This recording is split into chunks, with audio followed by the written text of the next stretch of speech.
আপনার ওহা বাড়িতে গেলেন, নতুন বিবাহ হয়েছে, বিবির চেহারা খান দেখে নাই। বিবিকে বলে, বিবি রে, আমার জন্য তুমি দোয়া করবা। আমি জাহাদের ময়দানে চলে গেলাম বিবি।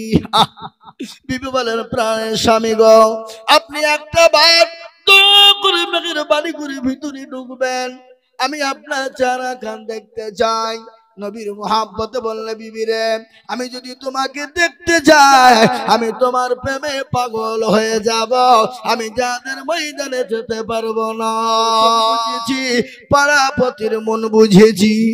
ও মুসলমান, আজকে মুসলমানকে দেখেছ, মুসলমানের গভীরতা তোমরা মাপনি। সমুদ্র দেখেছ, সমুদ্রের গভীরতা তোমরা মাপনি। মুসলমানকে দেখেছ, মুসলমানের আসল চেহারা তোমরা মাপনি। কেন? মুসলমানরা মৃত্যুর পরোয়ানা করে না, মুসলমানের জীবনের পরোয়ানা করে না। যে মুসলমানেরা বিবিকে বাসর ঘরে রেখে, ফুলসজ্জার ঘরে রেখে দিয়ে চলে যায় ইসলামের জন্য জীবন দিয়ে দিতে পারে, পারে কিনা জোরে বলুন। নতুন বিবাহ হয়েছে, ফুলসজ্জা হয়নি, বাসর হয়নি, বিবির চেহারা কেন ভালো করে দেখেনি। নবী বললেন, ও সাহাবা, যাদের ময়দানে তোমাকে সেনাপতি করতে হবে, হযরতে আব্দুল্লাহ ইবনে রওহা তিনি যাদের জন্য তৈরি হয়ে গেলেন। সঙ্গে সঙ্গে নবী বললেন, ও আব্দুল্লাহ ইবনে রওহা, বাড়ি চলে যাও, তোমার বিবির সঙ্গে কথা বলে এসো। বিবির সঙ্গে কথা বলতে গেলেন, বিবিকে সালাম দিলেন, দেখছে বিবি কোরআন তেলাওয়াত করে, আলহামদুলিল্লাহ। আর এখন আমরা বাড়িতে গেলে বিবি যদি দেখি কোরআন পড়ছে, কোনটা পাবেন আপনারা খুঁজে? একটা খুঁজে পাবেন না।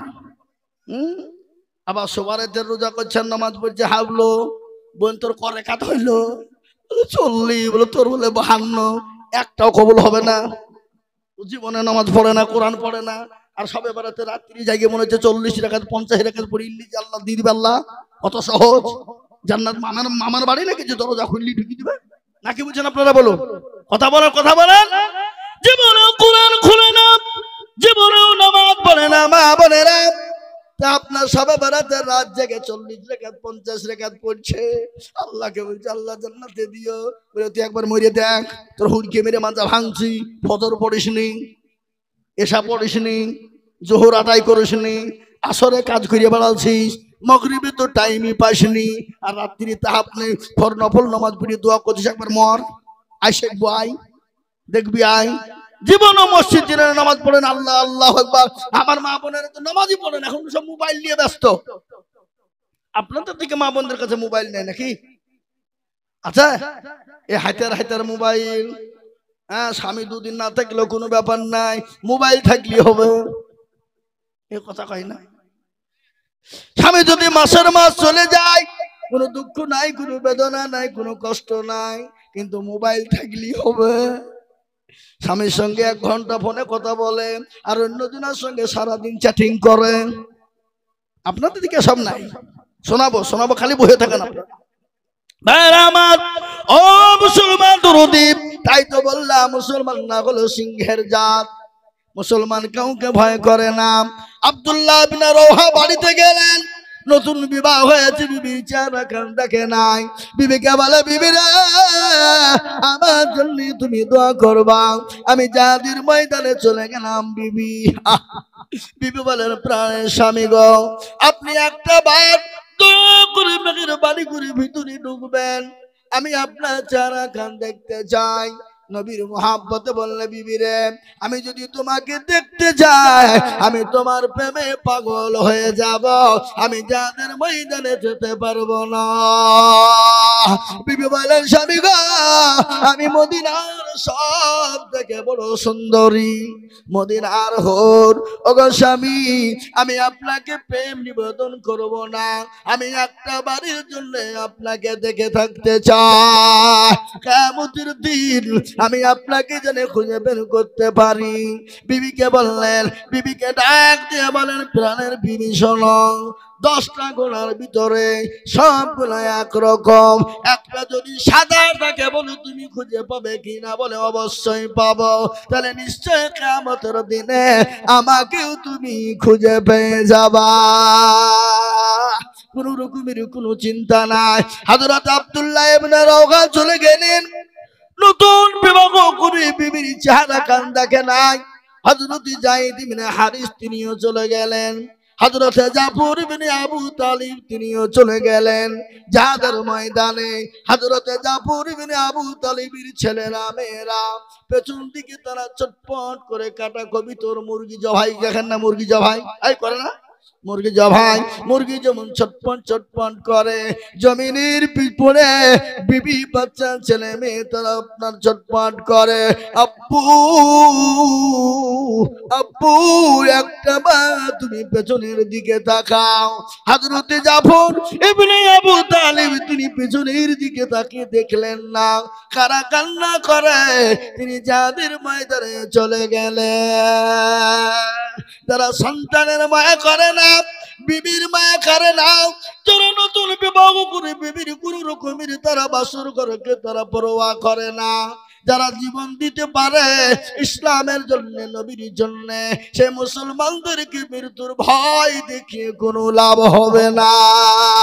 আজকে শুনালেন মাদ্রাসা বন্ধ করতে পারেনি, আর একটা আইন পাস করার জন্য তারা উঠে পড়ে গেছে।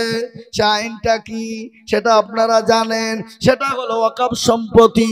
এই ওয়াকফ সম্পত্তিকে তারা লুটে নিতে চায়। আমি বলবো গো মোদিজি, ও গো অমিত শাহ, ও গো যোগী আদিত্যনাথ নারায়ণ, আরো তো দেশে অনেক ওয়াকফ সম্পত্তি আছে, খ্রিস্টানদের ওয়াকফ সম্পত্তি আছে, বুদ্ধদের ওয়াকফ সম্পত্তি আছে এবং হিন্দুদের ওয়াকফ সম্পত্তি আছে।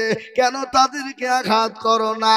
তাদের ওয়াকফ বোর্ডে কেন তারা তোমাদের আঘাত হানো না?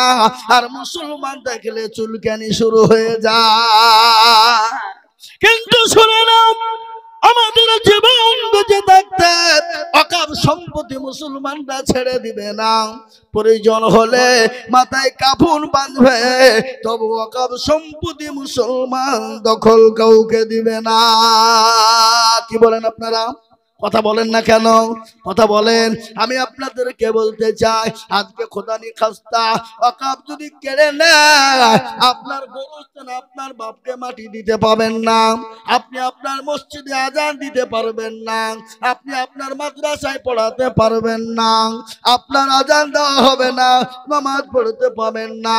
আপনার বাপ যদি মারা যায়, আপনাকে কাগজ করে থানায় পাঠাবেন, থানা থেকে বহরমপুর, বহরমপুর থেকে কলকাতা হাইকোর্ট, কলকাতা হাইকোর্ট থেকে Delhi supreme court, Delhi supreme কোর্টে পৌঁছে যাবে, আইন পাস হবে, তারপরে আপনি আপনার মা বাপকে মাটি দিতে পারবে। বুঝতে পারলেন না? আজ ওরা ওটাই চাইছে, বন্ধ করে দিতে হবে, যারা না পারে। আমি আপনাদেরকে বলবো, মারতে দামটা কিয়ামত পর্যন্ত বন্ধ হবে না। বলুন ইনশাআল্লাহ, যারা বলুন ইনশাআল্লাহ। কেন হবে না? ফেরাউন চেয়েছিল ইসলামকে মিটিয়ে দিতে, নমরুদ চেয়েছিল ইসলামকে মিটিয়ে দিতে, আবু জেহেল চেয়েছিল কোরআনকে মিটিয়ে দিতে। আমি বলতে চাই, কোরআনের মালিককে জোরে বলুন, আর একটু জোরে। আল্লাহ নিজেই কোরআনে বললেন, ইন্না নাহানু নাজ্জান্নাত যিকরা ওয়া ইন্না লাহু লাহাফিজুন। কেউ যদি কোরআনের হেফাজত না করে, হেফাজত করবেন কে? আরো জোরে বলুন কে? আমার আল্লাহ। কিভাবে, কোন দিক দিয়ে হেফাজত হবে পৃথিবীর কেউ জানে না, আমার আল্লাহ জানা কেউ বলতে পারবে না। ফেরাউন, নমরুদ, আবু জেহেল, আবু লাহাব, উতবা, সাইবা, মুগীরা তারা যখন পারেনি, কিয়ামত পর্যন্ত বেঈমানরা পারবে না। একবার সবাই মিলে আমার আল্লাহকে হাত দুখান তুলে নিয়ে দেখিয়ে দিই। তুলুন ইনশাআল্লাহ, তুলুন। এই তুলেন, কে তুলেন গা? নামান। মাঝে মাঝে অনেকে তুলেনি, ওরা মনে করছে আমরা চালাক। ও চালাক লয়, এক নম্বরে শয়তান। কথা কন না কেন? হ্যাঁ, ও শয়তান, ওর জীবন ভরু দুশ্মনী করি যাবে। শয়তান হাত তুলে নি বলি যে হাত তুললে মান সম্মান চলে যাবে। ওই আজিজুল মৌলবীর কথা হাত তুলবো আমি আইজুল মৌলবী হয়েছি তো কি হয়েছে, কিন্তু আমি তো আল্লাহর কোরআনের কথা বলছি কিনা জোরে বলুন, কথা কন না কেন? আল্লাহর কোরআনের কথা আমি বলি, কিন্তু শুনেলেন ওরা মনে করছে কেউ দেখতে পাবে না, কিন্তু যেটা কেউ দেখে না সেটাকে দেখে, যেটা কেউ জানে না সেটাকে জানে, যেটা কেউ বুঝে না সেটাকে বুঝে। কথা কন। আল্লাহ জানে, সবাই বলে আমি ভালো, আমি